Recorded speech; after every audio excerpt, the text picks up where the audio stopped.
Hello student, good evening. सबसे पहले हम कंजंक्शन की बात कर लेते हैं।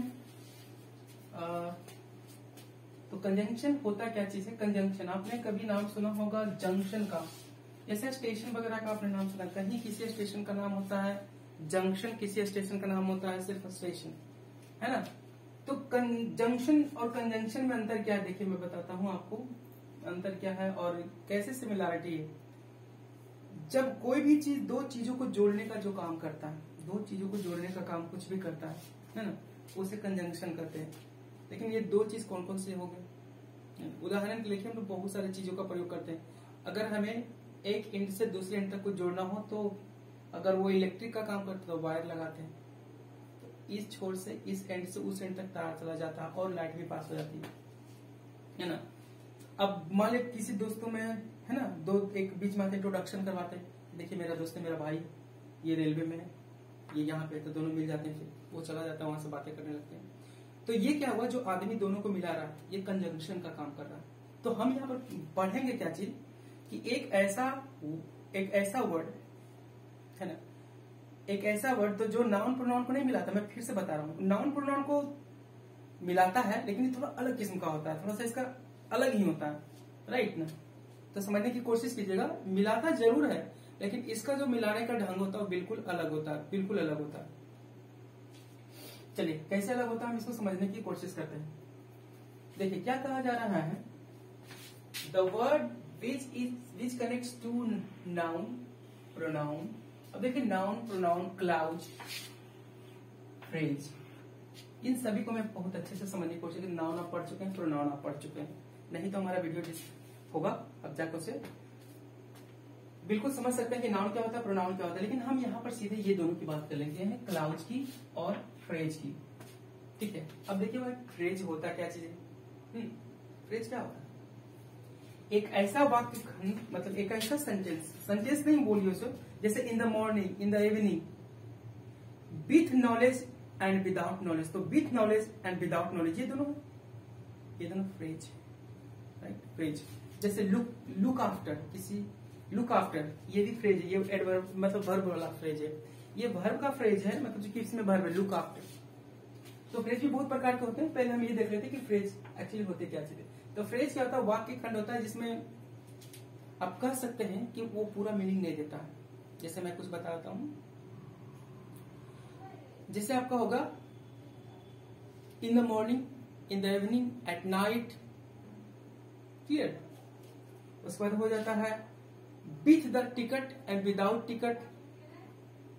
ये सारे जो है इसमें कोई सब्जेक्ट नहीं, वर्ब नहीं, फिर भी एक छोटा सा ही मीनिंग अपना ही रखता है, वो फ्रेज कहलाता है। अब क्लाउज में बताते हैं। देखिए क्लाउज क्या होता है ना। क्लाउज जो होता है वो आपका हमारा वाक्य खंड होता है। क्या होता है? वाक्य खंड। उदाहरण के लिए मैं आपको बताता हूँ क्लाउज होता क्या चीज। जैसे हम बोलते हैं ना, मैं तुम्हें पीटूंगा, मैं तुम्हें पीटूंगा यदि तुम नहीं पढ़ते हो। अब देखिए इसमें दो वाक्य है ना, I will beat you if you don't read. चलिए देखिए, कहता I will beat you if you don't read. देखिए इसमें दो भाग है, ये भाग है एक, इसमें भी कैसे हमको पता चला कि दो भाग है? हमें कैसे पता चला? आपको पता चला भाई, हम बोल दिए तो पता हो गया। और देखिए सब्जेक्ट है, इसमें भी सब्जेक्ट है, इसमें भी वर्ब है, इसमें भी वर्ब है। यानी कि सब्जेक्ट वर्ब, सब्जेक्ट वर्ब कम से कम होना चाहिए। जैसे ही सब्जेक्ट वर्ब होता है निश्चित एक नया वाक्य का निर्माण होता है। ऑब्जेक्ट कई बार नहीं भी होता लेकिन फिर भी होता है। अब देख रहे हैं कि यहाँ पर भी एक सब्जेक्ट है, यहाँ पर भी वर्ब है, यहाँ पर वर्ब, यानी कि ये भी एक सेंटेंस है और ये भी सेंटेंस है, इसको जोड़ने वाला ही है। तो हमने क्या देखा कि ये दोनों सेंटेंस है लेकिन एक दूसरे के बगैर अधूरे हैं। उदाहरण के लिए कैसे, अगर मैं यही सेंटेंस को पहले बोल दूं, है ना, यदि तुम नहीं पढ़ते हो, इतना बोल के मैं चला जाऊंगा इसमें। अब बताइए, अगर ऐसे मैं बोल के चला जाऊंगा क्योंकि मैं बीमार था इसलिए राहुल चला गया, लेकिन नहीं बोला। ये सारी जो बातें आप सुन रहे हैं, क्या आपको लगता है कि पूरा लेकिन मैंने नहीं सुना? देखिए लेकिन को अगर हम हटाते हैं तो पूरा वाक्य मैंने नहीं सुना, तो ये थोड़ा देर के लिए संतुष्टिदायक है।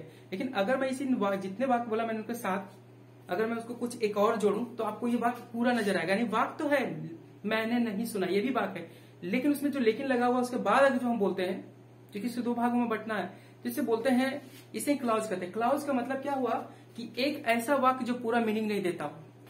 हम लोग ऐसे बहुत सारा वाक्य सुनते हैं, है ना, ठीक है नहीं, यदि तुम नहीं पढ़ते हो तो मैं तुम्हें पीटूंगा। अब देखिए मैंने दोनों वाक्य को मिला दिया, तो ये पहला वाला जो मैंने बोला यदि तुम नहीं पढ़ते हो, तो ये सुनने के बाद आपके दिमाग में एक क्वेश्चन जैसा माइंड होगा कि आगे क्या बात है, आगे क्या बोलने वाला बंदा। आप तुरंत में इस प्रकार से सोचने लगते हो कि क्या आगे बोला जा रहा है, इसका मतलब वो वाक्य अधूरा है, मैंने जो बोला वो अधूरा। उसी अधूरे वाक्य को बोलते हैं क्लॉज। सब्जेक्ट भी होता, वर्ब भी होता उसमें, बस में अधूरे वाक्य। अब उसमें क्या होते हैं, मैं तुम्हें पीटूंगा, अब पूरा होता है यदि तुम नहीं पढ़ते हो। अगर मैं इतना बोलूंगा क्वेश्चन हो जाएगा, लेकिन इसको एक और जोड़ देंगे, मैं तुम्हें पीटूंगा, यदि तुम नहीं पढ़ते हो मैं तुम्हें पीटूंगा। देखिए दो बात हो गया। इसमें क्या हुआ, क्लॉज बन गया। क्लॉज के कितने प्रकार के होते हैं, एक होता है इंडिपेंडेंट मेन क्लॉज, एक होता है सबऑर्डिनेटिव क्लॉज। मेन क्लॉज क्या होता है, जिसको सुनने के बाद आपके मन में क्वेश्चन हो, जैसे दो मिनट में यदि तुम नहीं पढ़ते हो इतना बोल दूंगा तो क्वेश्चन हो जाएगा, तो ये होगा सबऑर्डिनेटिव क्लॉज। माने मतलब सबऑर्डिनेटिव क्लॉज गुलाम क्लॉज है, ये किसी के ऊपर अपने मीनिंग के लिए डिपेंड रहता है। लेकिन अगर मैं बोलूं मैं तुम्हें पीटूंगा, इतना बोल के मैं चला जाऊंगा, तो आदमी संतुष्ट हो जाएगा, चल भैया मेरे को पीटेगा, बाद में रीजन है कोई नहीं। और अगर मैंने ऐसे बोला यदि तुम नहीं पढ़ते हो मैं चला जाऊं, तो निश्चित है कि आपको क्वेश्चन हो जाए कि आखिर क्या बोलना चाहता था, पूरी बात बोला ही नहीं, यानी कि वो अधूरा बोला। उसमें देखिए मैं तुम यदि तुम नहीं पढ़ते हो, तो यदि जो है उसके बाद जो है तुम नहीं पढ़ते हो, पूरा सेंटेंस है।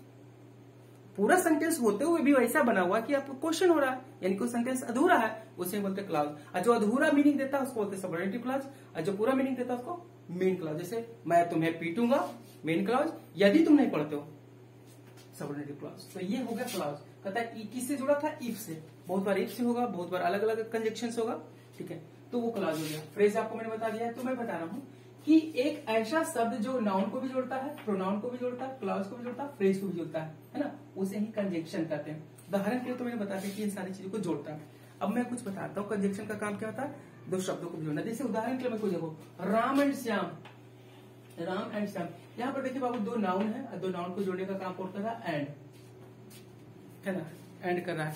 अब यहाँ पर अब बोले कि सर वो जो क्या बोलते हैं प्रीपोजिशन था वो भी तो जोड़ता था। भाई आपने बिल्कुल सही कहा, प्रीपोजिशन जोड़ता था, लेकिन आपने उसमें देखा होगा कि वहां जोड़ने के बाद एक नाउन से दूसरे नाउन से जोड़ता है, लेकिन वो क्या करता है, एक दूसरे को प्रभावित करता है, जोड़ता है। यहाँ पर क्या है कि राम अलग हो गया, श्याम अलग हो गया, और इसका कोई प्रभाव ही नहीं छोड़ता है, ये बिल्कुल सिंपल है।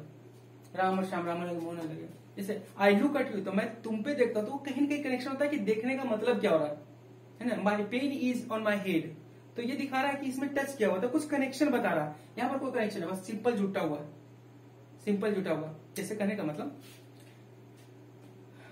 रशियन प्रेसिडेंट व्लादिमीर जेलेंस्की जो कि यूक्रेन के, दोनों बहुत बार खड़ा होता है साथ में, जिसका मतलब क्या दोनों को मिला हुआ है, लड़ाई कर रहे हैं, तो वही चीज है, ये दोनों मिला हुआ है। ऐसे साथ में होते हैं ना, बहुत बार जी देशों का सम्मेलन होता था, दोनों साथ में होते हैं, देखते हैं अपना मना कोई मतलब नहीं, तो क्या बोलेंगे जेलेंस्की एंड पुतिन, दोनों तो है, एंड ले जाएगा। लेकिन I look at Zelensky, Putin देखता है गुस्सा से, तो वो देख रहा है, देखने का काम हो रहा है, वहां पर तो गर्मा आ जाएगा, साथ में से खा सकता है, बट कोई दिक्कत नहीं भाई। तो वो चीजें यहाँ पर प्रभावित नहीं होगा, समझ रहे, कोई प्रभावित नहीं। तुम अपना करो, मैं अपना करो, उससे क्या दिक्कत नहीं, आए दोनों के साथ अपना काम करे खाते हैं, कोई बात विचार नहीं करना, क्लियर। तो वहां पर यही चीज होगा, इसमें कोई रिलेशन ही नहीं हो पाएगी, ठीक है। तो Ram and Shyam are good friends, ठीक है। एंड क्या होगा हमारा, एंड जो हमारा कंजक्शन है, ठीक है। अब देखिए यहाँ पर देखिए एक बार और करते हैं, शी इज वर्किंग हार्ड, वो कहीं मैंने कहा but Ram is not working hard, अरे ये बट क्या है यहाँ पे, कंजक्शन, कोई मतलब नहीं, दोनों अलग अलग सेंटेंस है। यू एंड सी, अब देखिए प्रोनाउन को भी जोड़ रहा है बाबू, प्रोनाउन को भी जोड़ रहा है, राइट, प्रोनाउन को जोड़ रहा है। तो हमने क्या देखा, पहले तो नाउन को जोड़ रहा है, प्रोनाउन को जोड़ रहा है, यहाँ पर वाक्य को जोड़ रहा है, एक वाक्य इधर है और एक वाक्य इधर है, देख रहे हैं ना। तो हमने क्या पढ़ा था कि एक वाक्य को भी जोड़ता है, एक दो नाउन को भी जोड़ता है, दो प्रोनाउन को जोड़ता है, और दो वाक्यों को भी जोड़ता है, साथ में दो, देखिए in the morning in the evening I go to school, तो ये कनेक्शन है, राइट। तो कंजंक्शन में हमने क्या सीखा, हमने कंजंक्शन में यही देखा कि कंजंक्शन एक वर्ड होता है जो करता क्या है, जिस प्रकार से बख्तियारपुर जंक्शन है, तो जंक्शन जैसी आ गया तो क्या करेगा, दो अलग अलग रेलवे लाइन को जोड़ेगा, इसलिए इसका नाम है जंक्शन। इसलिए बहुत सारा स्टेशन का नाम होता है जंक्शन। जंक्शन होने का मतलब क्या है, एक लाइन से वहां से एक नया लाइन निकल रहा है, एक नया लाइन निकल, तो यहां से क्या हो रहा है, एक नया सेंटेंस जुट रहा है ना, एक बात इधर भी है, एक बात इधर भी, यहां से नया जुट रहा है, एक क्लॉज इधर भी, एक क्लॉज इधर भी जुट रहा है, राइट। तो इस प्रकार से हमने देखा कि जो शब्द नाउन प्रोनाउन क्लॉज फ्रेज को जोड़ता है, प्रभावित नहीं करता, जोड़ता है, क्या कहलाता है, कंजंक्शन कहलाता है। ठीक है, तो कंजंक्शन मैंने यही सीखा। ठीक है, हम थोड़ा सा रिवीजन करना चाहेंगे जल्दी से, कल मैं इसके पूरे भाग को काइंड्स के भी बताऊंगा, लेकिन आज मैं सबसे पहले इसको बढ़िया से क्लियर कर देते हैं। तो हमने ये सीख लिया। ठीक है, हमने आपको ये बताया कि प्रोनाउन नाउन क्या होता है, क्लॉज क्या होता है। क्लॉज मैंने आपको बताया, क्लॉज दो प्रकार के होते हैं,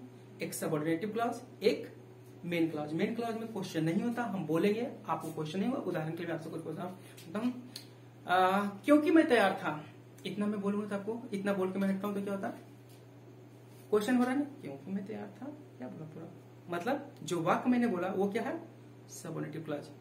इसीलिए क्योंकि मैं तैयार था, राम खुश था। अब देखो मैंने बोला राम खुश था, राम खुश था, यह सुनकर के क्वेश्चन हुआ नहीं ना, तो अब पूरा मैं बताऊं, क्योंकि मैं तैयार था इसलिए राम खुश था, तो राम खुश था जो हमारा जो क्या हो गया, मेन क्लॉज हो गया। ठीक है, जब तक मेरे पास समय है मैं पढ़ूंगा।